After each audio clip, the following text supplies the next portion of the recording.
예, 오늘은 누가복음 10장 17절부터 24절까지 말씀입니다. 우선 17절, 18절 제가 읽겠습니다.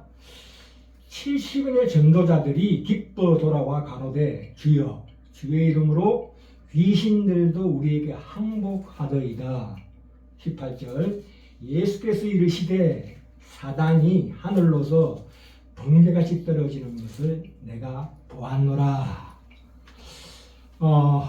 이 성경 말씀이 의학 같으면 하나님의 나라는 한꺼번에 확 밀어닥치듯이 오지 않습니다. 하나님의 계시가 말하자면 그 진행 과정을 보면 세 종류의 성전으로 나눌 수가 있는데요. 첫 번째 성전이 바로 솔로몬 성전입니다. 이것은 아버지로 계시하시는 성전이십니다. 그러니까 하나님의 그 근엄하고 두려운 음성이 거기에 있죠. 그리고 두 번째는 예수님의 몸, 아들로서 부드러운 음성으로 하시는 성전이 바로 예수님의 몸입니다. 이 성전을 헐라 사흘 만에 내가 다시 세우리라 했던 그 예수님의 몸을 말하고 있고요. 세 번째로는 그 이 머리로서의 몸된 교회, 그러니까 성령의 연약해진 음성으로 탄식하는 음성으로 나오는 그 성전을 말씀하고 있습니다. 이 성전은 소멸될 수도 있는 참으로 연약한 성전입니다. 그러니까 그의 머리로서의 몸된 교회, 그 지체들의 연합, 그러니까 우리 각 사람들에게 성령으로 말미암아 하나님 자신을 계시하시는 것입니다.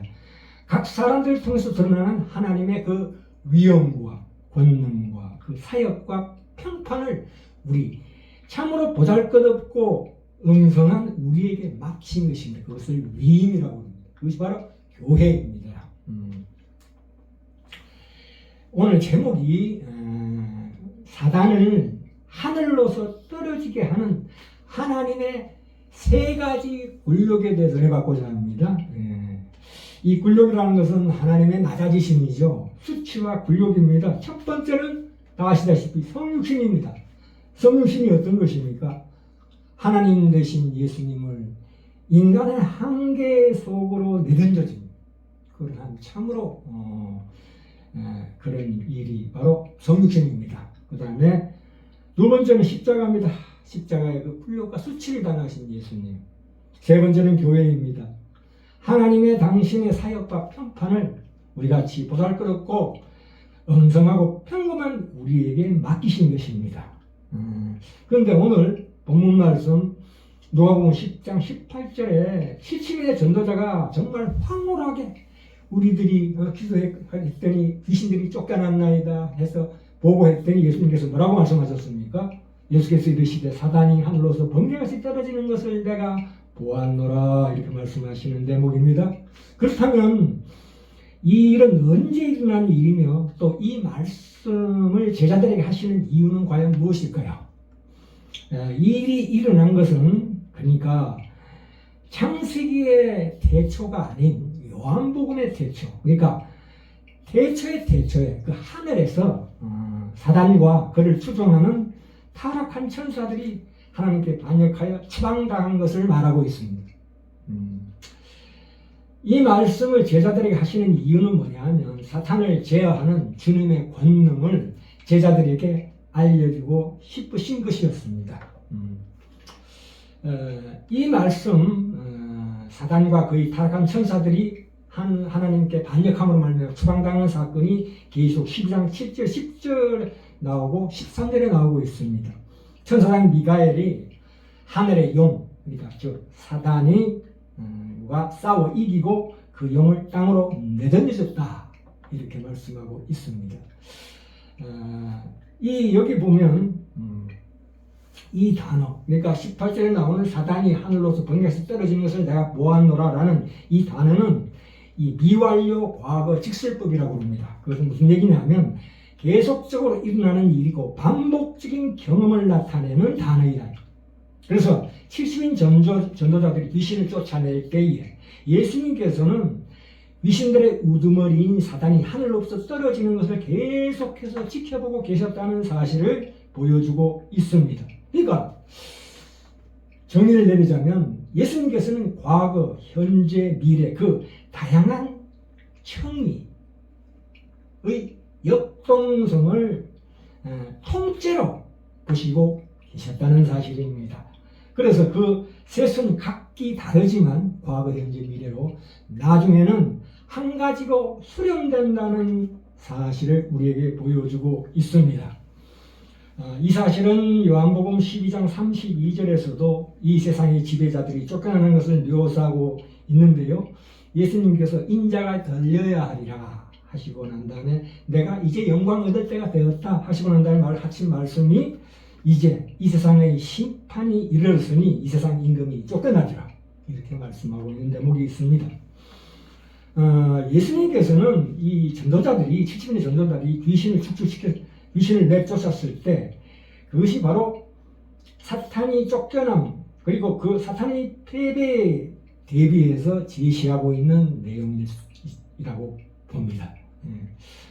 그러므로 이 70인의 제자가 예수의 이름으로 행한 그 귀신을 퇴치하는 것은 종말론적으로 사탄이 패배할 것이라는 것을 미리 보여주는 선치적으로 보여주는 명백한 표징인과 동시에 이미 예수 그리스도 초림으로 말미암아 도래한 하나님 나라의 능력과 효력을 보여주고 있습니다.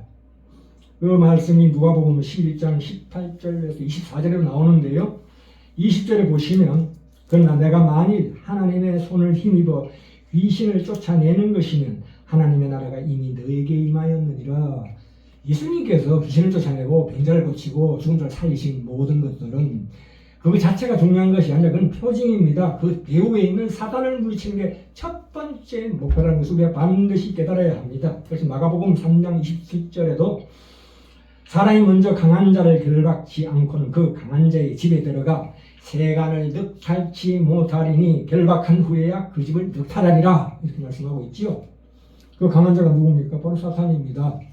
예수님의 최고의 목표입니다. 자, 누가복음 10장 17절부터 24절 사이에 나오는 70인의 전도단 했을 때 우리는 보통 이 전도단이라고 했을 때 흔히 기능적으로 생각합니다. 그 기능적으로 생각하는 그 실천적인 방법을 생각하는데 말하자면 이런 거지요. 예수 믿고 구원받으세요. 그걸 데리고 오는 것을 얘기하는데 여기서 예수님께서 말씀하시는 대목은 그러니까 이 누가복음 8장부터 모든 내용들이 예수 그리스도의 제자도에 대해서 말씀하고 있습니다. 제자도라는 것이 무엇입니까? 우리가 예수를 믿는 것이 과연 무슨 뜻이냐라는 것과 또 하나는 예수를 믿으면 어떻게 살아야 하는가라는 것을 가르치기 위해서 이 말씀을 제시하셨습니다. 누가복음 10장 24절에 볼까요? 그래서 내가 너에게 말하노니 많은 선지자와 임금이 너희 보는 바를 보고자 하였으되 보지 못하였으며 너희 듣는 바를 듣고자 하였으되 듣지 못하였느니라. 누가?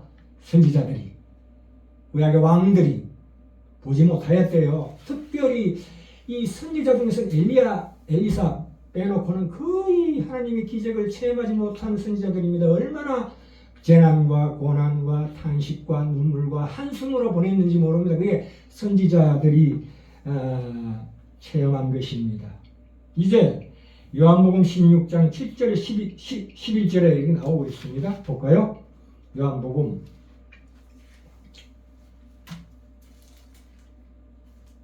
16장입니다. 16장 7절부터 그러하나 내가 너에게 실상을 말하노니 이제 예수님 떠날 때가 되었죠. 내가 떠나가는 것이 너에게 유익이라. 내가 떠나가지 않으면 보혜사가 너에게로 오시지 아니할 것이요. 보혜사라는 것은 뭐냐면 이 예수님께서 이 보혜사라는 분을 보내시고 또 말씀하시기를 누가복음 22장 29절에 나옵니다. 최후의 만찬석상에서 보혜자라는 뜻은 위로자, 특별히 변호자라는 뜻이 강합니다. 이 변호자라는 것은 무슨 말씀이냐 하면 심판자 되신 하나님이 이 하늘의 법정에서 성령님을 예수 그리스도의 변호자로 보내신 것입니다. 그래서 그런 걸 말하냐면 이 세상을 이미 심판을 받았느니라. 선고가 떨어졌잖아요. 이미 세상은 죽었다고 복창해야 된다 이 뜻입니다. 요한복음 16장 7절 11절 사이의 말씀이 그거예요. 보혜사가 너에게로 오시지 아니할 것이요 가면 내가 그를 너희에게로 보내리니 그가 와서 어떻게 죄에 대하여 의에 대하여 심판에 대하여 세상을 책망하시리라. 죄의 끝은 무엇입니까? 죽음이죠.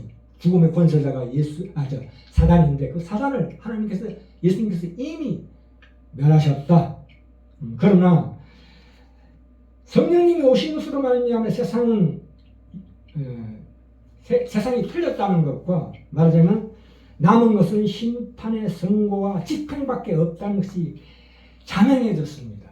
그러나 심판의 선고가 있고 선고된 심판이 이제 집행될 때까지의 그 기간을 살고 있는 것이 바로 이 세상이라고 봐야 합니다. 그것이 바로 종말이라고 부르는 것입니다. 이미 심판의 선고는 이미 떨어졌고 그래서 이제 그 집행만이 남아있다 이 뜻입니다. 자, 그래서 이 요한복음 16장 7절에 11절 사이에 심판에 대하여 하면 이 세상 임금이 심판을 받았기 때문이라고 합니다. 세상에 가지고 있는 모든 힘들, 그것이 예수로 말미암아 하나님의 통치의 임재로 무너졌다. 그런데 특별히 사망의 권세마저도 하나님이 예수를 부활하게 하사 죽음이 마지막 권세가 아니라 생명을 만들어내시는 하나님의 궁극적인 권세자이심을 보이고 계시는 것입니다. 구약 성도들은 죽음을 각오하고 하나님께 순종하고 섬긴다는 것이 목표였지만 신약의 성도는 죽음을 각오하는 것에서 더 나아가서 그것으로 신앙이 끝나는 것이 아니라 죽음이 부활로 가는 길이라는 것을 하나님이 예수 안에서 부활을 이루심으로 말미암아 우리에게 드러내었다는 사실입니다. 그런데 우리 신자 모두가 경험하는 이 현실은 어떻습니까? 예수를 믿는데 왜 이렇게 고달픈가? 세상 속에 보냄을 받은 우리가 위임받은 것이기 때문입니다. 세상은 우리가 죽어야 하는 것입니다. 그런데 우리를 죽일 수가 없습니다. 예수님이 그렇게 하셨듯이 세상이 우리를 죽이면 어떻게 됩니까? 거기서 부활 생명이 피어난다는 것이 고린도후서 4장 8절에서 11절에 분명히 나와 있습니다. 읽겠습니다. 우리가 이 현실에서 사방으로 우겨삼을 당하여도 쌓이지 아니하며 답답한 일을 당하여도 낙심하지 아니하며 핍박을 받아도 버림받지 아니하며 거꾸로 들임을 당하여도 망하지 아니하고 우리가 항상 예수 죽인 것을 우리 몸에 짊어지는 예수의 생명도 우리 몸에 나타나게 하려 함이라. 우리 사는 자가 항상 예수를 위하여 죽음에 넘기면 예수의 생명이 또한 우리 죽을 육체에 나타나게 하려 함이니라. 그런즉 사망은 우리 안에서 역사하고 생명은 너희 안에서 하느니라. 이렇게 말씀하고 있습니다.